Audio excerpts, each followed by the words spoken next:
सभी दर्शकों को नमस्कार और हैप्पी संडे। आज का दिन मज़े करिए और बहुत अच्छे से काटिए।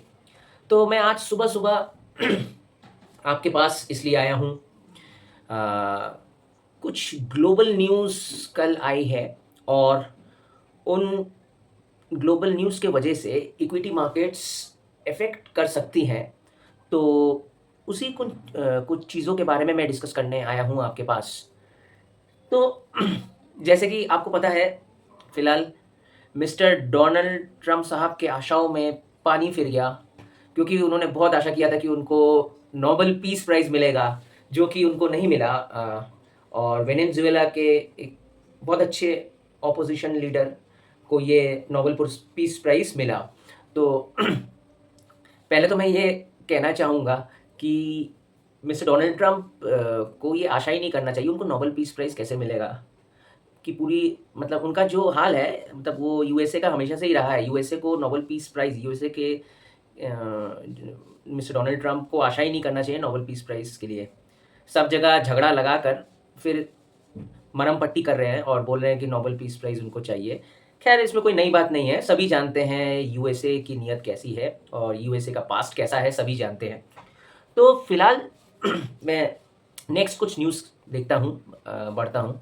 तो नेक्स्ट जो मोस्ट वाइटल और इम्पोर्टेंट न्यूज़ है, वो है कि मिस्टर डोनाल्ड ट्रम्प साहब ने कल जो बोला कि चाइना को थ्रेटन किया कि वो 100% टैरिफ लगाएँगे और उसका इम्प्लीमेंटेशन 1st ऑफ नवंबर 2025 से चालू होगा। तो उन्होंने वही कहा कि जितने भी चाइनीज़ जो गुड्स हैं, उन पर 100% टैरिफ वो लगाएँगे। तो और जितना एक्जिस्टिंग उनका टैरिफ है, उस पर 100% टैरिफ लगाएँगे। तो इसके पीछे ये लगाने का कारण सभी को पता है, जो मैं बोल रहा था। इससे पहले दिन भी मैंने डिस्कस किया कि जिस तरीके से चाइना ने रेयर अर्थ मिनरल्स के एक्सपोर्ट में लिमिटेशन ले आया है चाइना, और जिस तरीके से भारत को भी कहा कि आपको रेयर अर्थ मिनरल्स हम लोग एक्सपोर्ट करेंगे, लेकिन एक ही शर्त में कि आप किसी दूसरे देश को वो नहीं एक्सपोर्ट कर सकते हैं, जैसे कि यूएसए। तो ये सुन के तो ज़रूर तिलमिलाए होंगे मिस्टर डोनाल्ड साहब, क्योंकि आपको पता ही है यूएसए में जो कि मिसाइल परीक्षण चल रहा था, तो उसमें उनको रेयर अर्थ मिनरल्स की ज़रूरत थी, और स्पेसिफिकली चाइना ने ये मेंशन भी किया है, जो वो रेयर अर्थ मिनरल्स जो एक्सपोर्ट करेंगे जिस देश को, वो डिफेंस पर्पस में कोई भी नहीं यूज़ कर सकता। तो इसी सब के कारण ये सब उन्होंने उल्टा टैरिफ लगाया बदले की भावना में। तो और एक और कारण है, इसके अलावा एक और जो कारण है, आपने सुना ही होगा कि चाइना ने जो किया, चाइना ने जो बोला, चाइना एक समय 61% सोयाबीन लेती थी। चाइना 61% सोयाबीन अकेले ही लेती थी यूएसए से, क्योंकि आपको पता है यूएसए में सबसे ज़्यादा सोयाबीन का उत्पादन होता है। तो जब चाइना ने बोल दिया कि हम अब सोयाबीन नहीं लेंगे, चाइना ने ये बोला कि यूएसए से अब वो सोयाबीन नहीं लेंगे, मना कर दिया साफ-साफ, जिसके कारण वो और तिलमिलाए होंगे, और इसके अगेंस्ट में उन्होंने ये 100% टैरिफ लगा दिया है चाइना पर। तो ये वन काइंड ऑफ फिर से ट्रेड वॉर चालू ऑलरेडी चल रहा था, ये भी चाइना और यूएसए के बीच में ट्रेड वॉर चालू हो गया है। तो मैं ये पहले भी बोल रहा हूँ, अगर आप इसको इकोनॉमिकली देखिए, मैंने पहले भी कहा है, ये एक दूसरे के बीच में जो ट्रेड रिलेशन नष्ट हो रहे हैं, जो ट्रेड वॉर चालू हो रहे हैं, वो वर्ल्ड इकोनॉमी के लिए ये बिल्कुल भी अच्छा नहीं है। जो कि ग्लोबलाइजेशन जब हुआ था, तब वर्ल्ड मार्केट्स खुले थे, आपस में ट्रेड हो रहे थे, जिससे कि हर देश के इकोनॉमी अच्छा कर रही थी। तो ये बिल्कुल भी अच्छा नहीं है।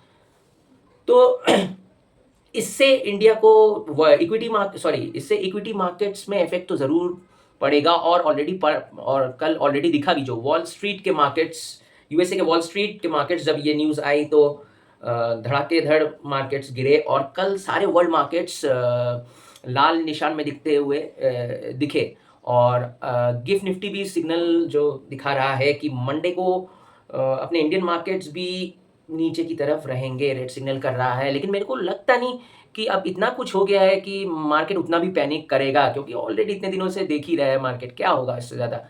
तो ज़्यादा से ज़्यादा इसका बहाना मिलेगा, शॉर्टर्स को एक बहाना मिल गया मार्केट को शॉर्ट करने का। तो इतना ही होगा, सब लोग सह भी गए हैं। और ये इसके इफ़ेक्ट जो पड़ेंगे, जो चाइना पर, अगर अभी यूएसए तो बहुत कुछ बोलता है लेकिन कितना इम्प्लीमेंट कर पाएगा, बोला है नवंबर 1 से टैरिफ 100% टैरिफ लग जाएगा चाइना पर। तो इंडिया के लिए एक चीज़ लॉस होगा, अगर वो फार्मास्यूटिकल, जैसे बोला सब सेक्टरों पे वो 100% टैरिफ लगा देंगे चाइना पर, तो फार्मा में अगर पड़ता है तो एक मुश्किल होगा इंडिया के लिए, वो है चाइना, इंडिया को चाइना मैक्सिमम एपीआई एक्सपोर्ट करता है, मतलब एक्टिव फार्मास्यूटिकल इंग्रेडिएंट्स। तो एक्टिव फार्मास्यूटिकल इंग्रेडिएंट्स एक्सपोर्ट करता है इंडिया को, तो ये एक इंडिया के लिए मुश्किल आ सकता है अगर टैरिफ लगता है उधर एपीआईज में चाइना पर, तो ये एक मुश्किल दिख सकता है इंडिया के लिए। और मेनली अगर ये ऐसा हुआ तो ग्लोबल सप्लाई चेन्स भी अफेक्टेड होंगी, तो वर्ल्ड अफेक्टेड होगा। ये कहीं ना कहीं दिख रहा है कि वर्ल्ड में दो सुप्रीम पावर के बीच में ट्रेड वॉर, लड़ाई, किसका दबदबा ज़्यादा है ये दिखने का, ये दिख रहा है। और फिलहाल अगर मैं देखूँ, अगर जितना देखूँ, चाइना जिस जगह अब आके बैठा है, यूएसए जितना भी कुछ कर ले चाइना का कुछ बिगाड़ नहीं सकता है। क्योंकि बहुत लोगों को पता ही होगा यूएसए का जो बॉन्ड मार्केट है, चाइना ऑलरेडी यूएसए के सारे बॉन्ड्स खरीद के बैठा है। अगर चाइना चाहे अगर चाइना बॉन्ड्स अगर बेचना चालू करे तो यूएसए के बॉन्ड मार्केट्स ऐसे ही टूट जाएंगे, और यूएसए का अगर बॉन्ड मार्केट टूटता है तो यूएसए की पूरी नैया डूब जाएगी, रिसेशन आना ही है। तो चाइना अस्त्र इतना जल्दी नहीं निकालेगा, वो लास्ट देखेगा, ये बुद्धिमानी की निशानी है। तो चाइना जिस जगह बैठा है, चाइना दुनिया से, हर देशों से 25 से 50 साल आगे है, उनकी सोच बहुत आगे है। They are way ahead of us, they are way ahead, सबके सब पूरे वर्ल्ड से बहुत आगे निकला है। आप अगर देखिएगा चाइना, कुछ दिन पहले चाइना ने गोल्ड भी बहुत रिजर्व करके रखा है। क्यों? चाइना बहुत कुछ ही, चाइना चाहे तो this is one kind of de dollarization process, अगर आप समझते होंगे क्यों चाइना गोल्ड खरीद रहा था, खरीद के पूरा बैठ गया है। तो चाइना से मैं ये सोचता हूँ चाइना का कुछ ज़्यादा इफेक्ट नहीं कर पाएगा, वो 100% टैरिफ लगाएगा, अभी थोड़ा बहुत लगाएगा, तो ज़्यादा कुछ इफेक्ट नहीं कर पाएगा, क्योंकि चाइना के अपने देश में ही, मैं पहले ही बोल चुका, सप्लाई और डिमांड ऑलरेडी है। चाइना के प्रोडक्ट्स अगर मैन्युफैक्चर करता है चाइना में ही बिक्री होंगे। और यूएसए अगर 100% टैरिफ लगा रहा है, सबसे ज़्यादा इफेक्ट तो यूएसए में आएगा, यूएसए में चीज़ों के दाम बढ़ जाएंगे, यूएसए में इन्फ्लेशन बढ़ जाएगा, यही एक डर है। इसीलिए कई लोग बोल रहे हैं 2026 में कहीं रिसेशन ना आ जाए। तो फिलहाल यही सब कुछ है। और इंडिया के लिए अगर देखें, इंडिया भी अपनी जगह से सही है, इंडिया भी अपनी जगह से सही है। इंडिया यूएसए से F-16 क्यों लेगा, क्यों बंद कर दिया है, और क्यों लेगा भी। और इंडिया S-400 रशिया से क्यों ले रहा है। हम लोग तो सब कुछ ऐसे ही बोलते हैं कि इंडिया F-16 फाइटर जेट्स नहीं ले रहा है यूएसए से, S-400 ले रहा है। S-400 सिस्टम जो आपको पता ही है रशिया से क्यों ले रहा है। इंडिया कोशिश कर रहा है डोमेस्टिक मैन्युफैक्चरिंग को बढ़ावा देने के लिए। इंडिया F-16 यूएसए से इसलिए नहीं ले रहा है, एक तो F-16 के कॉस्ट भी बहुत हाई है, उनके यूटिलिटी के हिसाब से कॉस्ट भी बहुत हाई है, और यूएसए हमको वो टेक्नोलॉजी नहीं बता रहा है। इंडिया उससे टेक्नोलॉजी जानना चाह रहा है, टेक्नोलॉजी जान के इंडिया कोशिश करने की सोच रहा था कि वो अपने देश में ही मैन्युफैक्चर करेंगे। जहां की अगर आप देखिए रशिया से जो S-400 सिस्टम ले रहे हैं हम लोग, रशिया ने हमको टेक्नोलॉजी भी बताया है कि ये उस टेक्नोलॉजी की मदद से इंडिया खुद से वो सिस्टम तैयार करेगा। इससे क्या, इंडिया का डोमेस्टिक मैन्युफैक्चरिंग ग्रो करेगा। इंडिया ये डोमेस्टिक मैन्युफैक्चरिंग पे फोकस कर रहा है। और अगर देखा जाए इंडिया का स्टांस, मैं अगर देखूँ जियोपॉलिटिक्स में इंडिया का, अगर मैं स्टांस देखूँ इतने दिनों से, अगर मैं पास्ट की, अगर थोड़े पास्ट में जाऊँ, पास्ट की अगर बात करूँ एकदम अर्ली इंडिपेंडेंस के बाद से, तो जब वर्ल्ड अलायंस में डिवाइड हो रहा था तब इंडिया ने स्टेप जो लिया कि हम लोग न्यूट्रल रहेंगे। तो मेरे हिसाब से वो डिसीजन, आजकल कई लोग ये चर्चा करते हैं कि अरे क्यों अब न्यूट्रल नहीं रह सकते, एक पक्ष लेना ही पड़ेगा, दूसरा पक्ष आपके मतलब एक कहीं ना कहीं अलायंस में आपको जाना ही पड़ेगा, आप इस हिसाब से न्यूट्रल नहीं रह सकते हैं। देखिए इंडिया की जो स्थिति थी उस समय, इंडिया की स्थिति जो इस समय थी, इंडिया वॉज इकोनॉमिकली बहुत पुअर थी, बहुत पीछे थी। तो इंडिया को ये समझता कि भाई हमको इकोनॉमिकली अगर ग्रो करना है, हमको दोनों अलायंसेस की ज़रूरत है, हमको यूएसए की भी ज़रूरत पड़ेगी, हमको रशिया की भी ज़रूरत पड़ेगी। और रशिया हम स्टार्टिंग से ही हम लोग का बहुत एक अच्छा फ्रेंड पार्टनर रहा है। तो क्या हुआ 90s के बाद से 95, 94, 95 के बाद से हम लोगों का थोड़ा यूएसए की तरफ, इंडिया का थोड़ा यूएसए की तरफ झुकाव बढ़ गया। इंडिया यूएसए, बट यूएसए से थोड़ी डिपेंडेंसी बढ़ गई 90s से। कारण ये भी है आईटी सेक्टर। तो अ, तो यही है कि हम लोग, रशिया से तो हमेशा अच्छा रिलेशन था, लेकिन यूएसए की तरफ हम लोग का थोड़ा झुकाव बढ़ गया। और जिसके कारण ये है कि कुछ लास्ट सालों में जब इंडिया ये समझ गया कि नहीं, हमको केवल यूएस से ही हेल्प लेने से नहीं चलेगा, हमको वर्ल्ड वाइड, हमको यूएस पर ही डिपेंडेंसी नहीं बना के रखनी चाहिए, हमको दूसरे और देशों से सबके साथ ट्रेड करना चाहिए, ट्रेड रिलेशंस रखना चाहिए। जिस तरीके से वर्ल्ड मार्केट ग्रो कर रहा है, तो उन्होंने लास्ट कुछ सालों में रशिया के साथ अच्छा ट्रेड किया, जिसके कारण कि यूएस तिलमिला गया। यूएस नहीं देख पा रहा था कि इंडिया रशिया से सब डिफेंस सिस्टम ले रहा है, जहाँ एक समय इंडिया यूएस से डिफेंस की चीज़ें बहुत लिया करती थी। तो यही सब है, यही है। तो इंडिया का पोजीशन, अब सच बात बोलूँ, ऐसा है कि इंडिया इस तरफ गया तो यूएसए को, जैसे हो रहा है, यूएसए गुस्सा रहा है, और उस तरफ भी अगर गया तो ये प्रॉब्लम है। तो इंडिया को अपना एक स्टांस अब रखना पड़ेगा। इंडिया को, इसीलिए मैं कह रहा हूँ, इंडिया को इंडिविजुअल पावर होके आना ही पड़ेगा। इंडिया को मैन्युफैक्चरिंग हब होना ही पड़ेगा, और इकोनॉमिकली स्ट्रांग होना पड़ेगा इंडिया को। तो इकोनॉमिकली स्ट्रांग होने के लिए जो बेसिक इंफ्रास्ट्रक्चर है, एकदम बेसिक इंफ्रास्ट्रक्चर से हम लोगों को काम करना पड़ेगा। एजुकेशन हो गया, हेल्थ केयर हो गया, और रूरल एरियाज पर भी, केवल अर्बन एरियाज ग्रो कर रहे हैं, रूरल एरियाज नहीं ग्रो कर रहे हैं। रूरल एरियाज पर हम लोग को फोकस रखना पड़ेगा। स्मॉल स्केल इंडस्ट्रीज के को हम लोग को बढ़ावा देना पड़ेगा, अपलिफ्टमेंट करना पड़ेगा। स्मॉल स्केल इंडस्ट्रीज की अगर बैकबोन स्ट्रांग रहेगी, तभी लार्ज स्केल इंडस्ट्रीज आ सकती है। तो ये सब चीज़ हमको देखना पड़ेगा। और मैं तो हमेशा से ही पॉजिटिव हूँ। अगर ईपीडी मार्केट्स की अगर मैं बात करूँ, इंडिया जिस हिसाब से, इंडिया अगर सही तरीके से, अगर इंडिया मैन्युफैक्चरिंग पे काम करे, तो इंडिया इन फ्यूचर हो सकता है कि एक एक पावरफुल कंट्री के हिसाब से उभर कर आए। लेकिन केवल बोलने से ही नहीं होगा, हम लोगों को बहुत कुछ इम्प्लीमेंट करना पड़ेगा, और इसमें टाइम लगेगा। ये 1-2 दिन की बात नहीं है।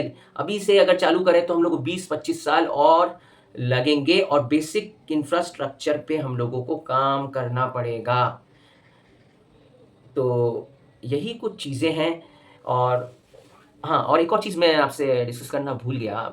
देखिए, इंडिया का मेन प्रॉब्लम क्या है, इंडियन कंपनीज़ आज, अगर मैं ओरेकल की बात करूँ और इधर हम लोग के टीसीएस, इन्फोसिस की अगर बात करूँ, तो आज ओरेकल के मार्केट कैप कहाँ है, और इनके मार्केट कैप, मतलब ओरेकल का जो आज मार्केट कैप है, जिस हिसाब से जो और भी टेक्नोलॉजी कंपनीज़ के जो मार्केट कैप है, हम लोग के टोटल जो आईटी कंपनीज़ का मार्केट कैप है, उससे ज़्यादा। तो ये क्यों है? हम लोग को एक और चीज़ करना पड़ेगा। हम लोगों को, मैं बार-बार बोल रहा हूँ, इनोवेशन, रिसर्च एंड डेवलपमेंट में काम करना पड़ेगा।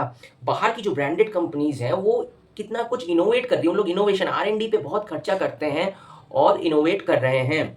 तो यही डिफरेंस है। इंडिया में आर-एन-डी पे हम लोग की जो ब्रांडेड कंपनीज़ हैं, वो इनोवेशन पे उतना नहीं कर पाई है अभी तक। कुछ इनोवेट, नया कुछ वैसा नहीं सोच पाई है। और मैं ये भी कहना चाहूँगा, केवल बोलने से नहीं होगा। यूथ, जो हमारे देश में यूथ जनरेशन को भी ये कहना चाहूँगा कि आप लोग क्रिएटिव बनिए, इनोवेट करिए। टेक्नोलॉजी पर, जो लोग टेक्नोलॉजी लेके पढ़ाई कर रहे हैं, कुछ इनोवेशन का सोचिए, जो कि हमारे देश में हो भी रहा है। कई लोग बहुत कुछ इनोवेट भी कर रहे हैं, लेकिन मेन प्रॉब्लम ये है कि सब कुछ इनोवेशन करने के बाद, आपने न्यूज़ में सुना होगा कि सरकार का जो बैकअप मिलना चाहिए, वो नहीं मिल रहा है, क्योंकि फंडिंग की बहुत ज़रूरत पड़ती है इनोवेशन में। तो मेरे को यही खराब लगता है, यही चीज़ कि जहाँ फालतू चीज़ों में इतना खर्च हो रहा है, पार्लियामेंट वगैरह में, बोलना नहीं चाह रहा हूँ। ये पार्लियामेंट बना के इतना खर्च किया, इन ये सब चीज़ है, पार्लियामेंट था, इसमें इतना खर्च करके क्या मिला? आप इनोवेशन, इन रिसर्च जहाँ हो रहा है, आप इन सब चीज़ों में खर्चा करेंगे, तो ये आपको बेनिफिट देगा फॉर लॉन्ग टर्म, किसके? इंडिया के ग्रोथ के लिए।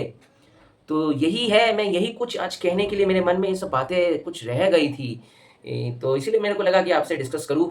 तो ये वीडियो मेरा आपको कैसा लगा? मैंने आपके साथ थोड़ा डिस्कस किया, कैसे जियोपॉलिटिक्स चल रहा है, और इस जियोपॉलिटिक्स के ऊपर कैसे वर्ल्ड की इकोनॉमी टिकी हुई है, मतलब पॉलिटिकल कंडीशन किस हिसाब से इकोनॉमी से कनेक्टेड है, और इन पॉलिटिकल सिचुएशन, पॉलिटिकल कंडीशन, इन जियोपॉलिटिकल कंडीशन की वजह से इकोनॉमी कैसे इफेक्ट करती है। तो देखा जाए, मैं तो पॉजिटिव हूँ, और मंडे को मार्केट्स देखा जाए कैसे खुलते हैं, तो मैं यही बोलूँगा मंडे को थोड़ा कॉशियस रहिएगा, थोड़ा मैंने पहले भी बोला है थोड़ा देख के रहिएगा, अगर डिप मिलता है बाय ऑन डिप स्ट्रैटेजी मैं अभी भी बोल रहा हूँ।